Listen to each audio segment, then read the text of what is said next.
दोस्तों, बहुत पहले की बात है। एक गरीब इंसान अपनी गरीबी से बहुत परेशान हो गया था।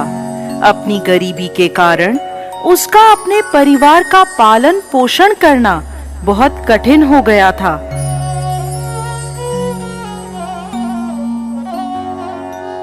एक पत्नी और 2 पुत्रों के भरण पोषण के बोझ ने उसके मन में उथल पुथल मचा दी थी।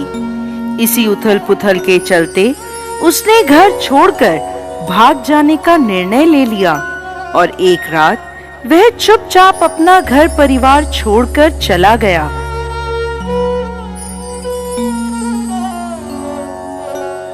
वो रात में बिना किसी मंजिल को निर्धारित किए चला जा रहा था। जब वह एक नदी के किनारे पहुंचा तो उसने देखा वहां भगवान बुद्ध अपने शिष्यों के साथ डेरा डाले हुए हैं। ये देख उसने निर्णय लिया कि वो सन्यासी हो जाएगा और भगवान बुद्ध का शिष्य बनकर उनके साथ ही विचरण करेगा। ये निर्णय लेकर वो भगवान बुद्ध के डेरे में जाकर उनके चरणों में गिर गया और उनसे विनती करने लगा कि वो उसे अपना शिष्य बनाकर अपने साथ ही रख ले।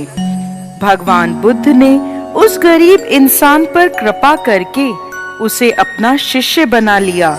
उसके बाद जब भगवान बुद्ध का काफिला आगे बढ़ा तो वो भी उनके साथ ही चल पड़ा। गर्मी का महीना था। भगवान बुद्ध का काफिला चलता चला जा रहा था। जब वो एक जंगल में पहुंचे तो सभी लोग पेड़ के नीचे विश्राम करने के लिए रुक गए। गर्मी के कारण भगवान बुद्ध को काफी जोरों की प्यास लगी थी। उन्होंने अपने नए शिष्य से कहा, यहाँ पास में सरोवर है, तुम जाकर वहाँ से पानी ले आओ। भगवान बुद्ध का आदेश सुनकर वो सरोवर से पानी लेने चल पड़ा।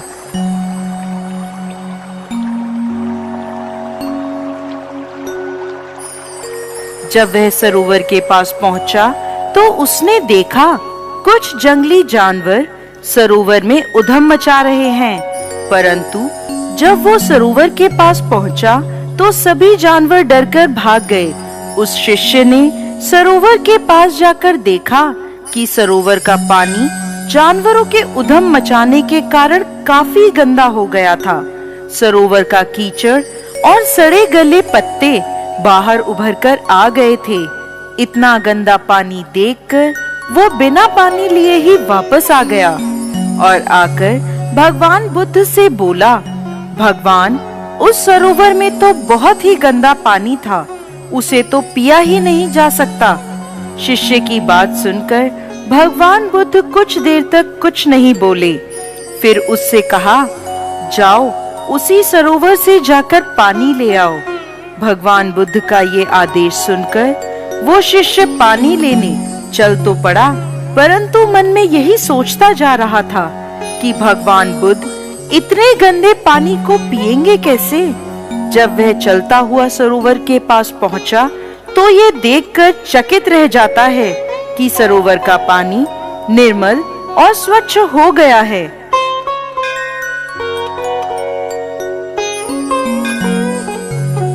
वह पानी लेकर भगवान बुद्ध के पास आता है और उनसे ये प्रश्न करता है कि थोड़ी ही देर में सरोवर का पानी इतना साफ कैसे हो गया।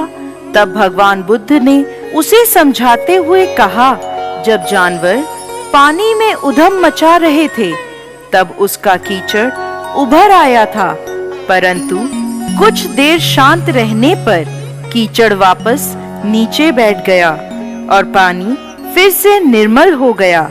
इसी प्रकार हमारे मन की भी स्थिति होती है। जीवन की भागदौड़ और कठिनाइयां हमारे मन में उथल पुथल पैदा कर देती हैं और तब हम गलत निर्णय लेते हैं। परंतु कोई भी निर्णय लेने से पहले अगर हम अपने चित्त को शांत रखें और धीरज पूर्वक बैठकर सोचें, हमारे मन की वो उथल पुथल भी पानी के कीचड़ की तरह नीचे बैठ जाती है और तब हम जो निर्णय लेते हैं वो हमेशा ही सही होता है। इसलिए बुरे समय में इंसान को कभी भी धीरज नहीं खोना चाहिए। भगवान बुद्ध का ये उपदेश उसके समझ में आ जाता है और जब वो शांति से बैठकर सोचता है तो उसे ये आभास हो जाता है कि उसने घर छोड़कर गलत निर्णय लिया था और वो भगवान बुद्ध से आज्ञा लेकर अपने घर वापस चला जाता है। तो दोस्तों, कैसी लगी आपको आज की हमारी ये कहानी? हमें कमेंट बॉक्स में लिखकर जरूर भेजिएगा और साथ ही साथ हमारे इस चैनल को सब्सक्राइब जरूर करें।